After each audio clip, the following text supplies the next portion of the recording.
Hello SOLIDWORKS enthusiasts. SOLIDWORKS has just made a big move that could seriously change how students. They announced that SOLIDWORKS Design Standard will now be available for free to students. Get SOLIDWORKS for free. To further remove barriers for students to get started and take advantage of all these programs, I'm happy to announce a free SOLIDWORKS.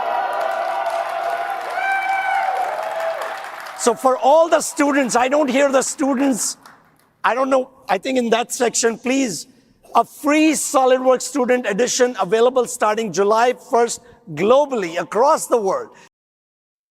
This is a pretty significant shift.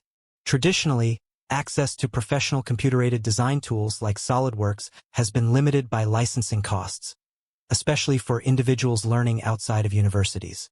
Now, students can get hands-on experience with one of the most widely used engineering design platforms without that barrier. Overall, this move makes SOLIDWORKS more accessible, more competitive, and more aligned with the growing demand for digital design skills. If you're a student or know someone learning SOLIDWORKS, this is definitely something worth taking advantage of.